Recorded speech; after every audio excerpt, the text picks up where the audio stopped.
Então, oi galera, não sou muito de falar, nem aparecer em vídeo, nem nada. Mas eu decidi gravar esse vídeo primeiro pra mostrar uma time-lapse, mostrar um pouco como que é mais ou menos o meu processo. Eu até conversei com algumas pessoas no Twitter, eles pediram, acharam que é legal falar um pouquinho.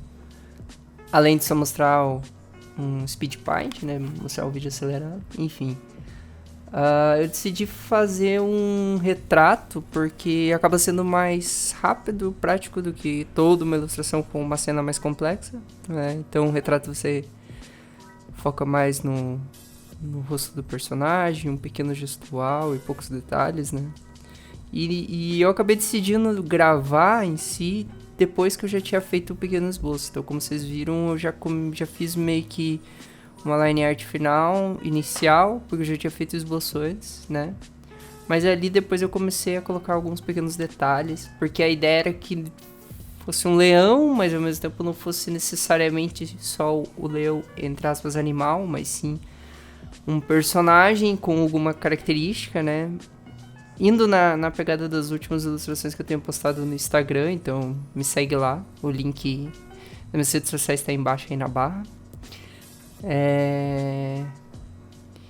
E a ideia era fazer ele mais um personagem desse universo. Então eu coloquei poucos elementos, nada muito complexo, mas só pra mostrar que na verdade ele é talvez um guerreiro, um soldado, alguma coisa assim, né? Então em cima desse esboço inicial eu fiz alguns detalhes. Então dá pra... apesar de eu não ter mostrado a etapa de sketch antes, aí dá pra ver bem como que eu trabalho geralmente sketch. É bem... As linhas não são muito, entre as suas, cuidadosas, é bem rabiscadona, mas eu vou procurando shapes, né? Formas interessantes, né? Pros elementos do personagem, pra silhueta, pro rosto e tudo mais, né?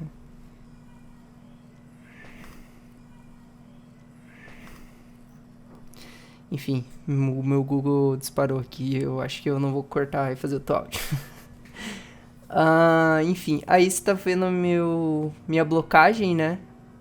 É uma etapa meio, digamos, chatinha, porque ela é bem mecânica, né? Então, aliás, se vocês conhecem e alguns de vocês chegarem a ver alguns vídeos e processos do Max Grech, é bem inspirado no processo dele, porque atualmente é uma das principais referências, se não a principal referência minha. Ele e o Nexcain, Nescain, que trabalha na Blizzard. São dois artistas assim que atualmente são as minhas principais referências nesse tipo de ilustração digital e tudo mais. Uma porque eu gosto muito da estilização deles e também muito do render em coisas que são estilizadas, sabe? Eu sei que eu não sou o único, tem muita gente que se inspira no trabalho deles. Mas é que, principalmente o Max Grech, ele se alinha muito com coisas que eu já fazia há muito tempo atrás, em época que eu comecei a estudar desenho na universidade e tudo mais, que é esse lance de estilização, estudar isso, sabe? E quando eu encontrei ele, foi tipo um norte, assim, tipo, de achar alguém que faz como eu gostaria de fazer, sabe? Então o processo acaba sendo bem parecido. Então, tipo, o que eu faço? Eu separo as principais partes, né? Nesse início de blocagem, ainda em tons de cinza. E faço separação das principais partes, porque por mais que seja mais chatinho ficar mexendo nisso, às vezes eu acabo levando, sei lá, uma meia hora ou mais até.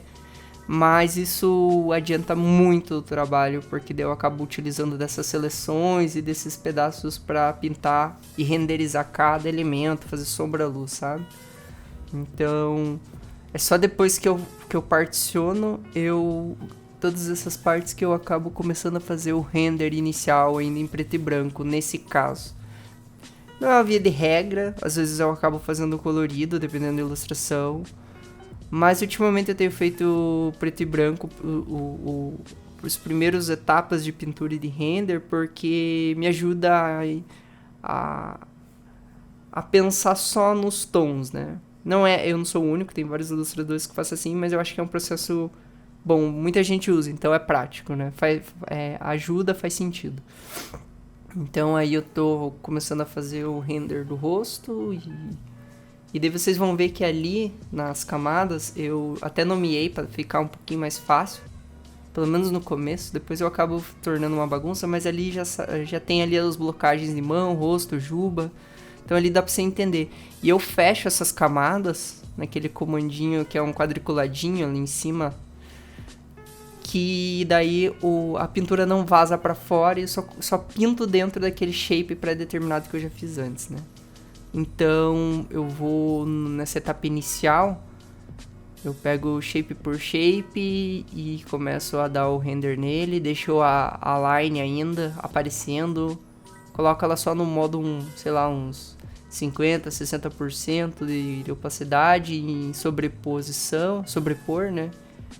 Ou overlay, se tiver em inglês, e uso ela como guia, mas ali os shapes já estão separados, o que me ajuda bastante, sabe? E ali é uma etapa tipo de entender a tridimensionalidade do personagem e pintando, né? Eu acho que uma dica interessante é nesse tipo de etapa é você entender as sombras, né? O occlusion, né? Eles chamam na verdade de ambiente occlusion, né? Mas pode ser talvez, acho que uma tradução mais fácil poderia ser sombras de oclusão mesmo. Apesar que eu já ouvi falar que não é muito certo chamar de sombras de oclusão, mas enfim, essas sombras iniciais, né, que dão volumetria pro personagem, e depois as sombras de projeção, né, que são essas sombras mais duras e marcadas, como tem ali embaixo, por exemplo, na juba pro peitoral da armadura ali, né, que são essas sombras mais duras e tudo mais, que são sombras projetadas, né. Então eu acho que são dois elementos que você tem que se atentar, que se você saber usar bem isso e a variação entre hard edge e soft edge, que são as arestas, digamos assim, duras e suaves da volumetria de um personagem, acho que é o passo inicial, assim, e já faz uma diferença muito grande, assim, pra você deixar o boneco, digamos, mais, entre aspas, natural, a sombra e luz dele, e ao mesmo tempo não parecer muito... uma vez eu vi uma outra ilustradora chamada de algodão doce, né? Quando tá tudo muito só suave, assim. Se for interessante, eu posso voltar depois nesse assunto. Tem bastante material já na internet sobre isso. Dei uma pausa aí, desculpa se eu perdi o fio da meada. Tive que dar uma pausa porque os vizinhos estavam fazendo barulho. Enfim, acho que eu tava falando sobre questão de hard edge, soft edge, essas sombras de oclusão e projetadas, né? Tem bastante material na internet, no YouTube especificamente sobre isso, mas esse é um vídeo inicial. Eu acho que eu não sei se eu vou acabar entrando muito em nenhum detalhe muito aprofundado sobre nenhum assunto, né, essencialmente. Mas se vocês estiverem interessados, eu posso fazer um vídeo depois explicando um pouco como que pelo menos eu penso. Até porque eu acho que o intuito de eu começar a gravar alguns processos, se esse der certo e eu for gravar mais, não é necessariamente trazer verdades absolutas, mas sim como que eu penso no meu processo, né? Todo esse conhecimento que eu adquiri, seja da internet ou fazendo alguns cursos com outros ilustradores, né? Mentoria e tudo mais. Então, digamos, um apanhado de como que eu entendi esse conhecimento e como que eu aplico no meu trabalho, né? Até porque eu entendo que através do próprio processo de trabalho e como você entende todas essas questões e todos esses conhecimentos, é como você aplica no dia a dia, vai também muito da prática, né? Então, e acaba que você cria mecanismos e processos seus, né? É uma coisa que dá pra entender, né? Ali, vocês viram que eu apliquei... eu comecei a colorir, né, no caso. Então o que eu faço? Como eu já tenho blocado todas as partes, eu seleciono todos aqueles blocos, numa camada acima em cor ou color, eu aplico as cores que eu quero, né.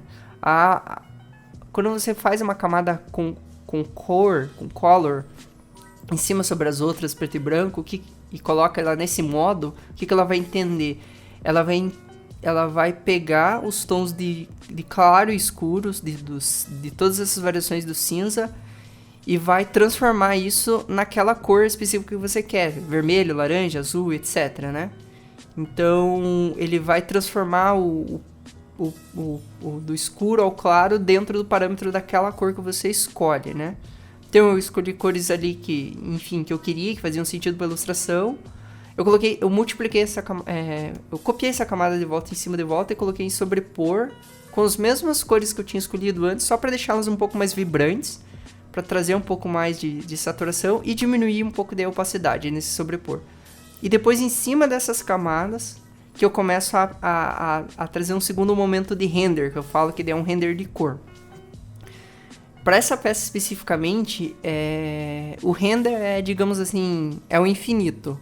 Depende muito do propósito que você quer na peça, o quanto você vai renderizar e o quão mais, digamos, complexo você vai deixar esse render, né? Porque se você for ver, assim, a um nível bem inicial, já tá bom, digamos assim, entre aspas, essa peça, né? Depois, inclusive, eu fiz uma sombra por cima de tudo, né? Uma sombra meio azulada. E é em cima dessa sombra azulada que daí eu comecei a realmente a trazer... Eu voltei, digamos assim, iluminando a peça, né? Aí não é um modo da camada que não tem nada, né? Digamos, é normal. Mas eu começo a trabalhar cor a cor, assim, e vou trabalhando um pouco detalhe. Em peças muito renderizadas, que eu fico muito tempo, assim, eu faço milhões de camadas, assim. Eu pinto um pedaço da peça, ou uma certa quantidade de tempo eu fico naquela camada e depois passo para uma outra para ter digamos, uma espécie de backup, caso eu queira voltar atrás e tudo mais, né? Mas aí não tem segredo muito no sentido que aí é o trabalho mais mínimo, assim, tipo, digamos, é mais detalhezinho e eu vou pintar, no caso ali tô fazendo as barbas, um pouco das mechas de luz e sombra, até tipo, uma coisa que vocês vão percebem aí é que tipo, eu não fico pintando, digamos, fio a fio, eu entendo o cabelo, os pelos como mechas, né? Isso é melhor pra você trabalhar, porque se você for analisar o cabelo teu e você for ver alguns ilustradores, alguns pintores que estão às vezes começando e começa a pintar fio a fio, você vai ver que na verdade não fica natural, porque o cabelo e pelo, essas coisas, eles se comportam como mechas, né? Então, até na estilização da juba você vê isso mais claro, mas na barba também eu acabo fazendo isso, né? E aí no caso eu tô iluminando, né, mais uns pontos que eu acho que eu preciso clarear um pouco, trazer um pouco mais de luz, né? E mexendo, daqui a pouco eu vou mexer um pouco também na armadura e vou bem previamente trazer um comportamento diferente da luz, como a luz se comporta no metal, né? Uma coisa interessante também é você entender o material, né? É uma coisa ainda que eu sinto que eu preciso estudar mais, e até essa peça é um bom ponto de partida, mas aprendendo a fazer outras peças que trabalhem com personagens que têm metal e outros elementos, assim, porque é interessante também entender como que a luz se comporta em cada tipo de superfície, textura e material, que são bem diferentes. E acho que é esse tipo de análise, digamos assim, que acaba trazendo, digamos, uma pintura mais realista, sabe? Mesmo às vezes quando você pega uma peça super estilizada e cartunesca, mas você, tipo, olha e você sente a textura daquele material, sabe? Tipo, é muito mais não sobre fazer a textura essencialmente do material, mas sim mais como entender como que é o comportamento da luz nesse material. E isso traz muito mais realismo, né? Então eu acho que aí eu já tô terminando a peça, tô fazendo só uns pequenos detalhes e já tô finalizando. E pintando ali um